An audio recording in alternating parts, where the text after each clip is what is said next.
The reporter greets viewers and says he's at the funeral hall of K-Seoul Hospital, where the funeral of K-Electronics CEO Kim So-koo is being held. His wife, actress Seol Jin-hee, passed away beside him after the accident on the 9th. The group chairman Kim Jae-pil rushed back to Korea, but unlike the rest of the family, he doesn't attend the funeral. The ceremony is handled by K-Electronics president Kim So-kwa and other family members. The couple's son, Kim Tae-jun, who is 10 years old, draws attention from reporters. They crowd around him asking questions about the accident being caused by the driver's drowsiness and how he feels knowing the driver is the only survivor. They ask who might be the next successor of K-Group. Tae-jun turns to his grandfather and asks if the man who caused the accident will get the death penalty or life imprisonment. Kim Jae-pil tells him that neither will happen, that the man will probably get 1 or 2 years in prison. Tae-jun says it's unfair and says he would make him stay in prison forever. He asks why his grandfather won't do anything. Jae-pil explains that even if they hate him, they can't decide punishments. He says people like them must forgive and wait for justice to come naturally. A woman behind them says life will be hard now, but one day Tae-jun will understand. Tae-jun pushes her away and says he doesn't need a life like that. He says he will hate the driver forever and runs off. He wonders why people like them can get everything yet can't bring back what matters. He runs to the staff dormitory. There he sees a small girl asking her grandmother when her father will come home. The grandmother tells her to wait. The girl says he's later than usual. Tae-jun realizes she's the daughter of the man who killed his parents. He tells himself he will never forgive her. 20 years later, a chef greets a woman who says her nephew loves the food and asks the chef to take care of the meal. The chef agrees. Kim So-ki wonders why Tae-jun is late and thinks maybe he has jet lag. Then she sees him walk in and he apologizes. They sit and eat. She says he looks good as always and jokes it's time for him to get married. He says he has no plans and jokes he'll live like her. She asks if he really thinks she won't marry. She says she's just busy. She tells him he should have stayed in the U.S. another year like his grandfather suggested, so he could go straight into headquarters. But she admits that even that might not be good enough for the chairman's precious grandson. Tae-jun says he was the one who asked to return to Korea. She asks why. He says he wants to work in customer service and learn from the ground up. At K Internal Services, a young woman helps an older customer and asks her to press a consent button after checking her data. The customer asks for a moment. The woman thinks it's her chance and hurries to check something. She finds what she's looking for, something she suspected was off. She puts on her glasses and focuses. The older lady says she's done. The young woman says she can return in 40 minutes. The customer thanks her. The woman thinks about how her 1-month unpaid leave turned her life upside down. Even though there's a lot of work, she can't ask her coworkers for help because she left without saying anything. But she had her reasons. She saved someone. Her name is Soeun, and her boyfriend is Hui-wook. Soeun thinks about how hard her life has been for 27 years and how Hui-wook came into it like a light. He and his family are kind and caring. She's grateful for them. But that light slowly turns into a shadow. Months later, Soeun even gets medical checkups. She's preparing for marriage.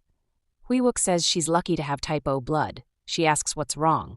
He says it's nothing, but she presses. He finally tells her his mother is sick. The tumor can be removed, but they need a liver donor with the same blood type. No one in his family matches. The doctors say the surgery isn't possible without it. His mother has gotten weaker. Soeun, who's never received real love, wants to give it back. She wants to be loved and belong to a family. She tells Hui-wook's mother she did several tests and is a match. She wants to donate part of her liver. Everyone is shocked and grateful. Soeun is on a bus, texting Hui-wook. He doesn't reply. She thinks he must be busy. She wants to bring up the wedding again. The surgery went well and his mother recovered, so he should be less stressed now. She thinks maybe talking about the wedding will even cheer his mother up. She heads to the hospital, feeling nervous. She tells herself it's okay and that she just needs the right moment. She walks up to the hospital room and hears Hui-wook's mother asking about a woman named Choi Hyunjin, someone from his law firm. She's curious about her age, if she's married, and why such a pretty smart girl is visiting her. Hui-wook says she's 28, same age as Soeun. His mother says it's a waste for him to be with someone like Soeun when he's surrounded by women who are smarter, prettier, and have stable lives and families. He laughs and says if he had dated someone like that, she wouldn't have donated her liver. Soeun is shocked when she hears that. 4 months ago, the doctor says the image on the left shows the donor's abdominal scan, while the one on the right is the recipient's. She explains that the donor's liver is a perfect match in both size and shape. It's also healthy and has no fat. His mother thanks the doctor, but the doctor tells her she should be thanking her soon-to-be daughter-in-law instead. She says the family is lucky to have her. His mother agrees and says she's truly a blessing to them. The doctor begins explaining the details of the operation, starting with the donor. She points to Soeun's liver and shows them where they will cut. She says the right hepatectomy will remove 50 to 60% of the liver. Each liver weighs about 2 pounds, so they'll take around 1 pound. The male lead asks how long recovery will take. The doctor says it takes about a month for the liver to function normally again, and 3 months for it to grow back to its original size. The female lead hears that and thinks to herself that 3 months is too long to be away from work. Right then, Hui-wook says she should use this time to rest. He adds that he'll prepare all the documents she needs. She nods and says okay. She wakes up, the doctor tells her to lie down, she'll give her some painkillers. The doctor tells Soeun that the operation went well. It was a laparoscopic surgery, so the wound isn't too big. Soeun asks about Hui-wook's mother, and the doctor says she's probably in her room. She asks if she should call the guardian who signed for her. Soeun says it's fine, he might come later since it's his mother, but there's no need. The memory ends. Soeun gets a text from Hui-wook asking if she's working and why she didn't visit the hospital. She thinks it's surprising he's texting her so fast after what he said. He doesn't know how many times she cursed him in her head after that moment, but she knows it's her fault for overhearing it. Hui-wook graduated from a prestigious law school and works at a top law firm. Still, he's dating her, a simple engineer who finished a basic 4-year program. People around her always say it's a waste for someone like him to date someone like her. While she's lost in thought, someone calls her. A lady asks if she's listening. Soeun quickly apologizes to Miss Bobei and says she was about to eat since she has a few things to do later.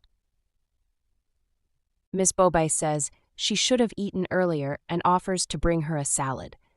Soeun suddenly remembers how kind Hui-wook's family was to her.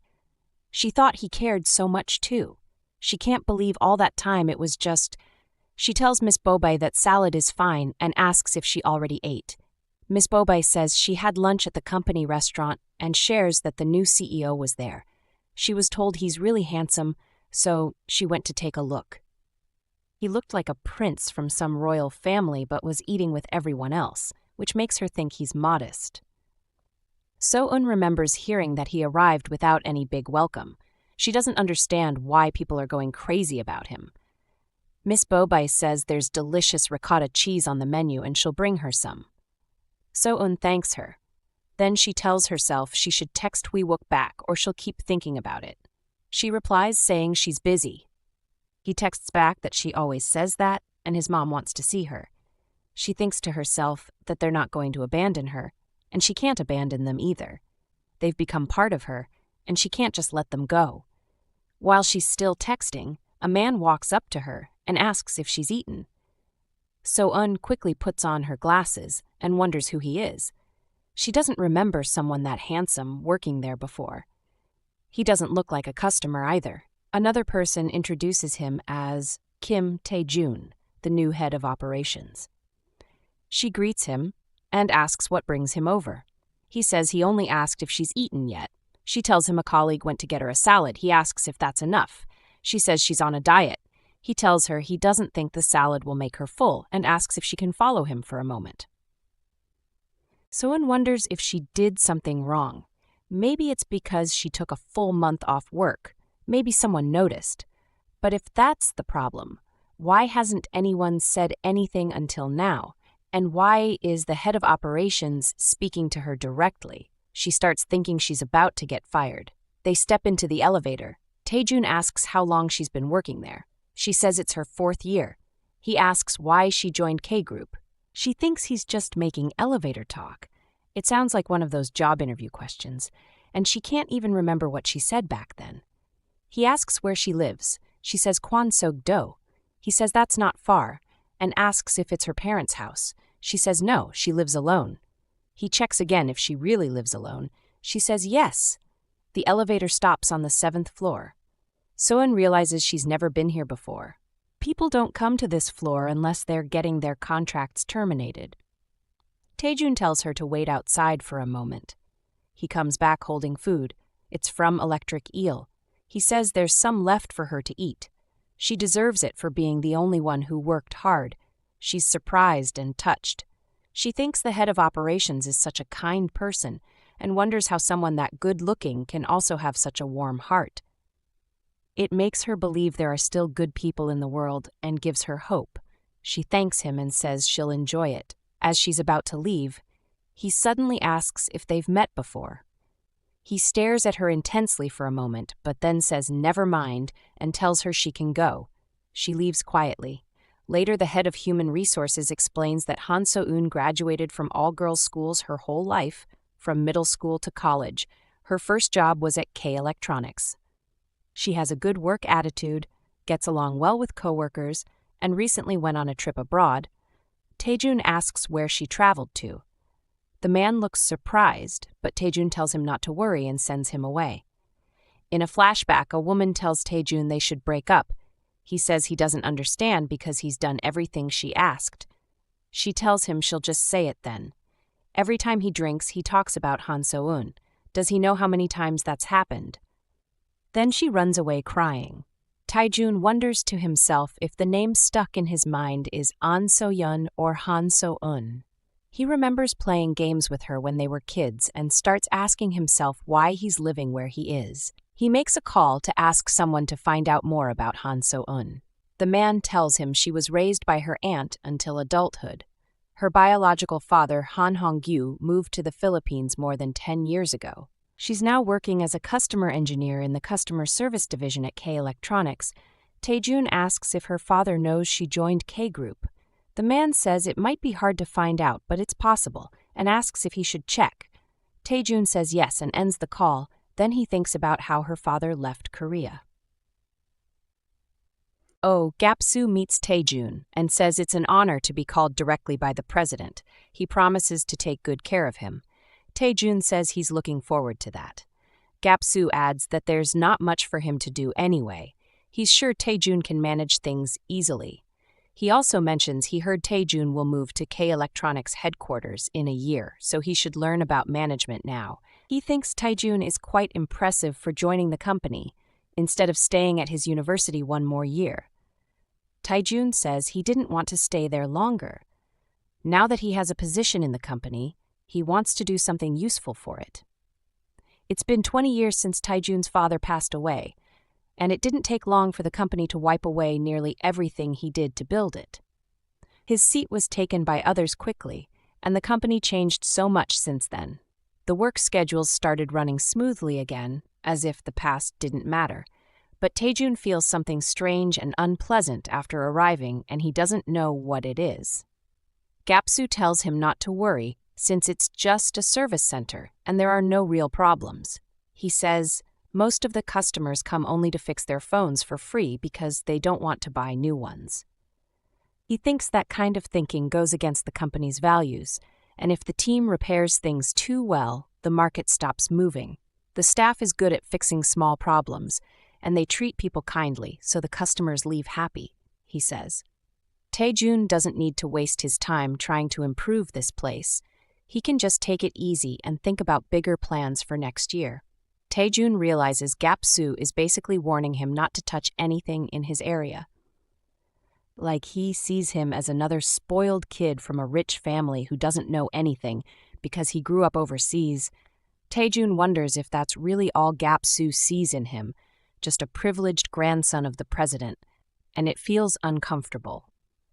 A customer asks So-eun if she can repair a phone, and there are always people who really need help from service centers. The woman says she's had the phone for over 10 years and it just stopped working last night. So-eun checks it and says the mainframe looks damaged from long-term use, and there's even corrosion. She explains that the spare parts for that model are discontinued, and it's going to be hard to fix since those parts aren't made anymore. Every time she has to say something like that, she feels like she's the bad one. The customer says her son gave her that phone after receiving his first paycheck and asks if there's really nothing to be done. So-eun says she'll take a look first and asks if there are photos or important data saved. She says checking the device could erase everything. The customer says she doesn't know how to check that and she has a lot of pictures inside. So-eun says she'll make a backup first and takes the phone to the back room. She cleans it, even though the corrosion is severe, and notices it has a removable battery. She decides to replace it and begins backing up the data. She looks at her own phone and notices Hui-wook hasn't contacted her since yesterday. She wonders if she should call him, but thinks he probably won't answer. She starts writing a message, but stops herself, because if he could contact her, he already would have. Still, she wants to know what he's doing. She checks his profile, but there's nothing new, so maybe he's just busy. Then she sees his coworker, Choi Hyun-jin. She's pretty and charming. The kind of person who looks like she comes from a warm and stable family, the kind of person people mean when they say someone has no darkness in their world. So-eun thinks she could never be like that. No matter how hard she tries, someone walks in and calls for her attention and tells her to look ahead. There's a fire, and she grabs the extinguisher quickly and puts it out. She's thankful she reached it first, but then she starts feeling very dizzy. Tae comes and asks what she's doing and tells her to pull herself together. Taejun tells the staff he's disappointed in all of them. He says if they can't handle basic tasks, then they shouldn't be in their current positions. One of the men apologizes and promises it won't happen again. Taejun says the one who should take the most responsibility is Han So-eun, because she caused the fire by spacing out during work. He adds that thankfully it didn't become a worse situation. He tells them to go back and reflect on their actions. They all thank him, and Taejun tells So-eun to stay behind. So-eun thinks to herself that it's finally her turn. She apologizes to Taejun and takes all the blame. She says she's ready for any punishment. Taejun asks what kind of punishment she thinks he'll give. She says she's ready for disciplinary action. Taejun tells her she'll have to wait. He says he won't let the incident pass lightly and will decide her punishment in a few days. The K Group is a dream workplace for many job seekers. So-eun gave up a lot of sleep to get a job there. But after her surgery, her life has fallen out of balance. She tried to recover and get back to normal after a month of rest. She was scared of losing her position if she stayed absent too long, so she worked even harder after returning. Even with all that, she still wants to see Hui-wook. Miss Bobai says she's leaving, and So-eun tells her okay. So-eun checks her phone. It's around the time Hui-wook should be home. She wonders if she should call him. Maybe hearing his voice will cheer her up. She decides to call. A woman answers and says she's calling the phone of lawyer Yang Hui-wook. So-eun asks who she is. The woman says it's nice to finally talk to her. She works at the same firm as him. Hui-wook left his phone at his desk and went downstairs. She asks if So-eun wants to leave a message. So-eun realizes the woman is Choi Hyun-jin and wonders if she's close to her boyfriend. She tells Choi that she was planning to visit in the evening. Choi says she doesn't think he'll be available. They just finished a big case, and the team is going out for drinks to celebrate. So-eun starts feeling down. Choi says she can come along if she wants. So-eun asks if it's really okay. Choi says there's no problem. She says she's actually curious to meet her since she's heard so much about her from Hui-wook. She says she'll text the details and hopes to see her there, then hangs up. So-eun wonders if maybe Choi is a good person after all. She thinks about how she should get there. If she takes a taxi, she might get stuck in traffic. Maybe a bus or the subway would be faster. She starts walking when suddenly a car pulls up beside her. Taejun tells her to get in. He asks if she said she lives in Gwanseondong. His place is nearby. So-eun thinks she needs to get out of the situation. She tells him she's not going home yet. She has some errands in Seoul. He asks where in Seoul. She says Gangnam, near Daehak Station. Taejun says his house is near there too, and he'll drop her off on the way. He tells her to hurry up and get in. So-eun gets in the car and wonders how she ended up like this. She thinks maybe Taejun is planning to fire her. Maybe this is part of the punishment. Taejun asks where she's heading. She says Omotesando Hills. He tells the driver to start driving. Taejun asks if she has an appointment. She says yes. He asks if she has a boyfriend. She says yes. He asks if her boyfriend is nice to her. So-eun wonders why he's asking so many questions about her boyfriend. She thinks he's crossing a line, but she can't stop him. He's the CEO, and she's just an employee. Even if she draws a line, he has the power to step over it. She says yes. Taejun asks what she means by that. He thinks he never really understands what women mean when they say things like that. So-eun wonders why he's so curious about her boyfriend. Maybe Taejun is having problems in his own relationship. He doesn't seem that much older than her, so he's probably dating someone. She tells him that her boyfriend takes good care of her and goes on dates with her sometimes. Taejun asks if that's how her boyfriend is making her feel right now. She says yes. Taejun tells the driver to stop going to Seoul. He says he's in a hurry and will drop her off on the way. He asks if that's okay. She says it's fine. She can go alone. Taejun says he'll see her tomorrow and gets out of the car. So-eun thinks to herself that the CEO has a strange habit of making people feel uncomfortable. So-eun thinks it's really hot, but feels relieved that Taejun dropped her off near her destination. She was worried she might have to walk too far since she couldn't take a taxi or the subway, but things worked out. She spots Hui-wook and asks if he waited long. He looks at her, surprised by how sweaty she is, and asks if she walked the whole way. She notices his handkerchief and says it's pretty, then asks if someone gave it to him. He says he wants to ask her a favor. Hui-wook tells her that he hasn't told anyone at work about her donating part of her liver to his mom. He says his family is grateful, but he's not sure how his coworkers would react if they knew. He says once they find out, that's all they'll talk about, and people can be narrow-minded. He tells her he didn't say anything because he thought it might cause trouble for her, just like she told her company she went on a trip instead of telling the truth. Until they get married, he doesn't want to show any weakness at work, so she shouldn't do anything that could make things difficult for him. He asks if she understands. She says she does, but inside, it hurts. She wonders why it's so painful to say she understands. She did so much for him, yet even after everything, he still acts like this. She thinks maybe he doesn't love her as much as she thought. He asks if she's all right and says she looks tired. She tells him she's not okay. Inside, Choi excitedly tells everyone that Hui-wook's girlfriend has arrived. She says they've all been looking forward to meeting her. She introduces herself as Choi Hyunjin and says it's a pleasure. So-eun says it's nice to meet her too. Choi grabs her arm and starts introducing her to everyone. She asks So-eun where she works. So-eun says she works in K Electronics customer service. Choi asks if she's an engineer and what she fixes. So-eun says she handles mobile devices, but sometimes helps with other things too. Choi says that's interesting and mentions her refrigerator from K Electronics stopped working for a while. She asks if So-eun can check it sometime. So-eun says she'll take a look. Choi says she'll leave it to her. Hui-wook tells Choi she might have had too much to drink already. Choi tells him not to be so strict. So-eun tries to say something, but Hui-wook says he has to take a call and walks away. So-eun wonders why she even came. Choi offers to pour her a drink. She says she's okay, but Choi insists, saying she didn't come all this way for nothing.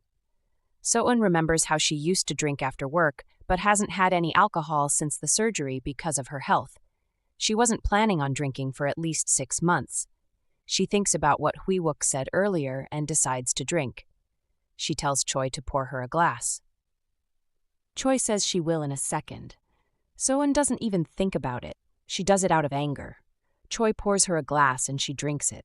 It tastes so good, and she realizes she hasn't had anything like that in a long time. She wants more but tells herself she has to stop at one sip. It's brief, but it feels good. Hui-wook comes back and looks upset. One of his coworkers invites him to have a drink, but he says he wants to get some fresh air with So-eun and that they'll be right back. Outside, he asks her if she's lost her mind and how much she drank. She says it was just a sip and that Choi insisted. He says it was his fault for leaving but tells her she shouldn't give in just because someone tells her to. He says she has to learn to avoid those situations because he's worried she might get hurt. So-eun asks herself why he would keep the surgery a secret. Did she do something wrong? Shouldn't the people who would say bad things be the ones blamed? Why didn't he say anything to Choi if he was so worried? What is going on between him and Choi? Hui-wook tells her it's better if she goes and offers to call a taxi. So-eun wants to ask all these questions but can't bring herself to do it. She's scared she might make a mistake. She doesn't want to hurt anyone. Hurting herself is easier than hurting others. She says it's okay, says goodbye, and leaves. Hui-wook walks in with her, and she says goodbye to everyone. Choi asks if he's leaving too. He says he'll just walk her downstairs. Choi watches them and wonders why he likes So-eun. The man thanks Tae-jun for his hard work and asks him to say hello to the president for him. He mentions he will make a reservation to invite him to eat someday. Tae-jun says he would love that and walks to the car. He tells his driver he wants to go back alone. The driver agrees and says he will see him tomorrow. Tae-jun thinks about how he can't believe his grandpa made him go to that reunion after a long day of work. His grandpa hasn't changed at all, but Tae-jun had to meet them since they are important people. He feels tired of talking about things outside work. He wonders why they are so interested in such boring topics. Tae-jun remembers his conversation with So-eun. She had experienced the same thing, but he didn't offer her a ride just to talk about boring things. He is curious why she joined K-group and how she answered without shame. Tae-jun is doing some research. It should be easy for someone like him to question her, but it feels wrong to do it. He goes to the restaurant. The waiter asks how many people. Tae-jun says just one.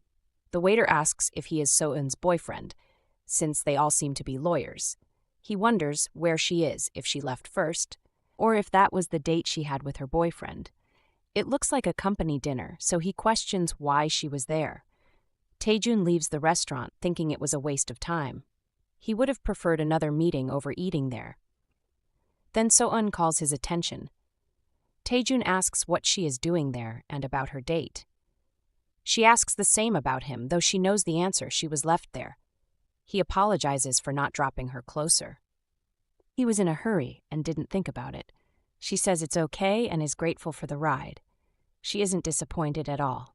The rice with grilled eel he gave her was delicious. He asks if he should buy her more. She says she already ordered some.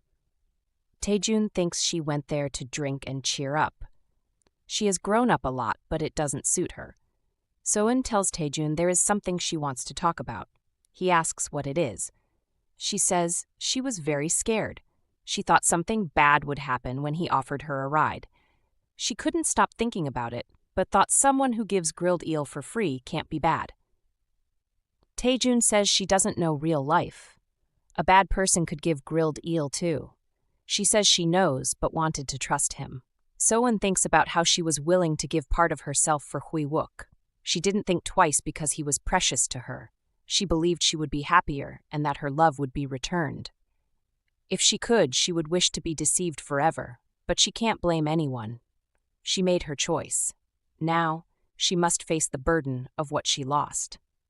Still, she wants to eat grilled eel with Tae-jun as promised. She tells him she's glad she can eat without losing herself to Hui-wook. She wanted someone to comfort her even when she complains. She wanted to feel loved. She wanted to be loved. Tae-jun thinks about how they suddenly started talking about grilled eel, and then So-eun turned the mood sad. He wonders if that's one of her drunk habits. He decides he'll leave because he feels like there's nothing left to talk about with her. So Eun reminds him he asked why she joined K-group. Tae-jun asks what about it. She says she doesn't really have a reason. Tae-jun thinks it's good she's drunk because she might speak honestly. She says she didn't need a special reason. K Group is a dream company for many job seekers. If someone gets in, they can live comfortably. It was natural for her to try. Taejun realizes she truly doesn't have a reason. He wonders what happened to her parents during those 20 years, but she knows nothing and no one told her anything. He can't believe it. She tells him he is lucky to become CEO right after joining. Taejun says he is a man of high ability, worthy of his position. He went to a top university and didn't get the job through connections. She says whatever he says, and Taejun asks what she means. She agrees with him, but says she is really drunk and would never talk like that to her boss. Taejun says she isn't drunk. So-eun says she is drunk and happy to be so after a long time. Taejun wonders what she means about meeting after a long time. She says she's glad to be drunk because she usually talks well. She wonders why she can't talk like that with Wi-wook. Taejun thinks she doesn't remember much from before she was 7, and after 20 years, that's normal. He didn't start working at K Group for the same reason as her. Her joining was a coincidence, nothing more. He wonders what to do now. He tells her to wait, he'll bring his car and take her home properly. He promises he won't abandon her again. Taejun drives there, but doesn't see So-eun. He finds her glasses. He thinks he told her to wait and that he would drive her home, but maybe she didn't believe him. Maybe she took a taxi. He wonders if he should find her to return her glasses. He was just curious about why she joined K Group and if she knew about his father's work. He didn't expect such a simple answer. He has no more questions, so that's it. Is that all he came for? Is that the end? He thinks he should feel great to finally be done with this. She never had a real reason to join K Group, so maybe he can have a little fun with her, like old times. The next morning, So-eun wakes up and looks for her glasses. She can't drink anymore and feels lucky she got home safely. She tries to remember where she left her glasses. Then she recalls a man. She asks herself if she talked to someone else yesterday. She remembers it was the CEO. No, it can't be. She thinks she must have gone crazy. Miss Bobe greets everyone in the office. She walks up to So-eun and says hello. So-eun greets her back. Miss Bobe notices So-eun doesn't look well. So-eun says it might be because she's not wearing her glasses.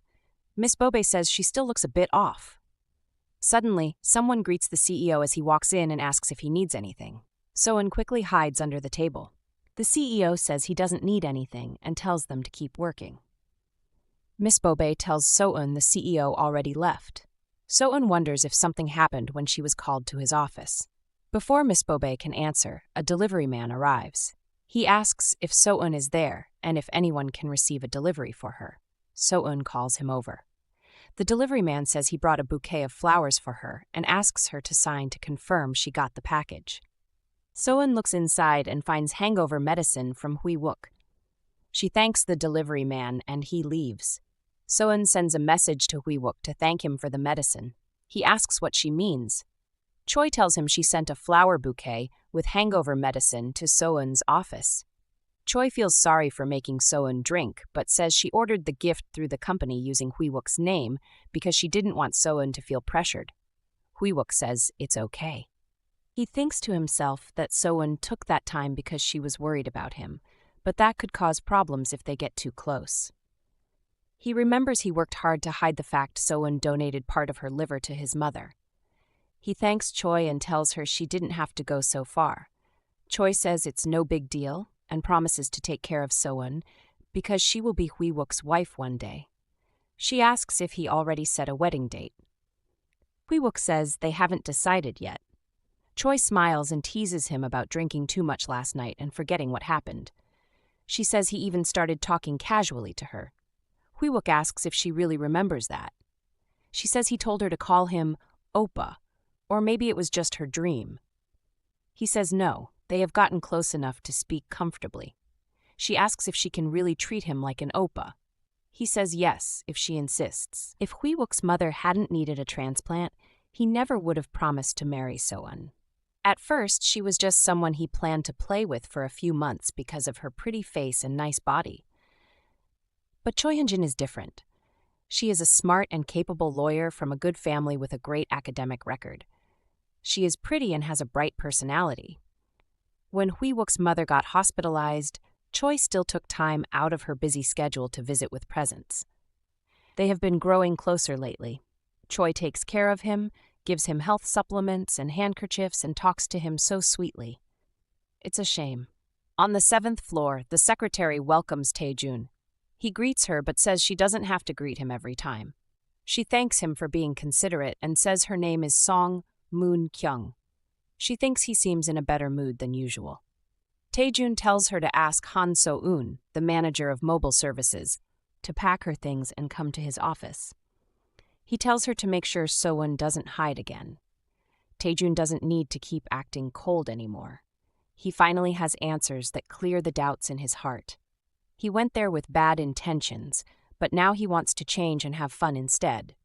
He thinks it would be a waste to come all the way to South Korea and do nothing. So-eun goes to his office and greets him. Taejun asks if she has something to tell him. So-eun apologizes to Taejun for what happened yesterday. Taejun asks why she is apologizing. She says she's sorry for speaking to him in a rude way.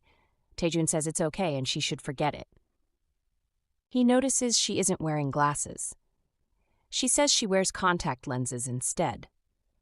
Taejun thinks to himself he expected a little bit of the old Han So-eun today, but she is only answering yes. He wonders if she was acting a little naughty last night. So-eun asks Taejun if he saw her glasses. She thinks she was using them when she left the restaurant, but she couldn't find them the next morning. Taejun says he isn't sure and doesn't remember seeing them. So-eun asks if the glasses were expensive. Taejun asks if they were a gift from her boyfriend. She says not really expensive, but they were a gift from her boyfriend. Taejun asks if she fought with her boyfriend. She says they did fight, but things are better now. So-eun asks if Taejun really didn't see her glasses, maybe when she was at the convenience store. Taejun says he didn't see them and says he's sorry she lost them. So-eun says okay. Taejun changes the subject and says she didn't think he just called to talk about that, right? He reminds her he asked her to pack all her things. Taejun calls Secretary Song. She answers. He tells her to put another desk there. He tells her to tell the HR department that Miss Han So-eun will be getting a new position as stage team manager of a new group. Secretary Song says okay, but asks what about the other employees under So-eun. Taejun asks if she needs the others. Secretary Song says she understands but asks what kind of group it will be. Taejun says the name will be the future service team. So-eun thinks to herself that this is what Taejun meant when he told her to pack all her things. He made a new team with a function she's never heard of before. She doesn't think she will be able to give good results in another position. Maybe he is trying to make her leave the company voluntarily. She thinks he must be a company bully. That's the most probable scenario. She remembers she almost set fire to the whole office, got drunk in front of her boss, and talked disrespectfully to him. Taejun tells Secretary Song that he wants the future service team to be set up by Monday. He will report about it to the company director so she doesn't have to submit a separate approval form. Secretary Song says she understands. Taejun asks So-eun if she heard that. Her new office will be ready by next week. Miss Bobe asks So-eun why the CEO called her again and what he told her. So-eun is about to reply when a customer walks up to her. The customer says she received a notification that her phone has already been repaired. So-eun says the notification was sent yesterday and asks if she could wait a moment. So-eun says the repair was great but took a little longer because the parts it needed were too old. The battery also broke during the repair and she replaced the battery for free. The customer thanks her and says she brought a present. She says it is probably nothing too special. So-eun says it is not necessary. The customer says she just wanted to express her gratitude in some way and thanks So-eun for everything. So-eun thanks her. So-eun thinks to herself that she needs to cheer up. It's just a little change in her work life. She just has to do her best. No matter where she works, they can't kick out a hard worker. She can't do anything about it now because it has already been decided. She shouldn't be afraid of something that hasn't happened yet. She is capable of facing this and even more terrifying things. The CEO of the firm tells Hui-wook to pay attention to the client he will present to her. The CEO says the client is very important for their law firm. Hui-wook thinks to himself that if the CEO says that, then the client must be a political figure with a lot of influence. He decides he won't waste the opportunity. Choi asks Hui-wook if he is going to the meeting room. He asks if she is going too. She says the CEO called her too. The CEO introduces Hui-wook and lawyer Choi Hyun-jin as the two best lawyers.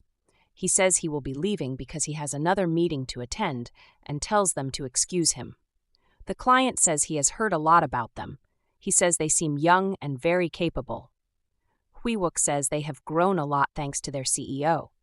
The client apologizes and introduces himself as Kim Tae-jun. Hui-wook thinks to himself that Tae-jun is the CEO of K Electronics Customer Service, the company where So-eun works. Tae-jun says they should get down to business. He says he is the only grandson of the chairman of K Group, Kim Jae-pil, and also the second heir in line to inherit the group. Hui-wook thinks to himself that's why Tae-jun looked so familiar. He saw him on the news not long ago. He can't believe it. Tae-jun really is a member of one of the most powerful families in the country. Hui-wook thinks he has to do his best in the case. He could get to be the lawyer in charge of all the K Electronics legal procedures. Tae-jun says what he wants to ask is this. Since he will be assigned to the K Electronics headquarters next year, he will create a dream team by recruiting exceptionally talented people in advance. However, global talent hunting has a lot of legal issues. He wants the lawyers to work as mediators, to meet with foreign talents for recruitment. They will have to take business trips from time to time. Hui-wook says he can call them whenever. Tae-jun is on his way home. He thinks about Choi Hyun-jin and Yang Hui-wook. He overhears the conversation between them. Choi asks if K Electronics is the company Hui-wook's girlfriend works for. Hui-wook says they should stay professional and not talk about it. Tae-jun notices something that caught his attention from the beginning about the two of them. He confirms his suspicions. Anyone who sees those two could clearly see there is something going on. Tae-jun thinks So-eun is being a fool. If you're eager for the next chapter, drop a comment expressing your interest in a part 2.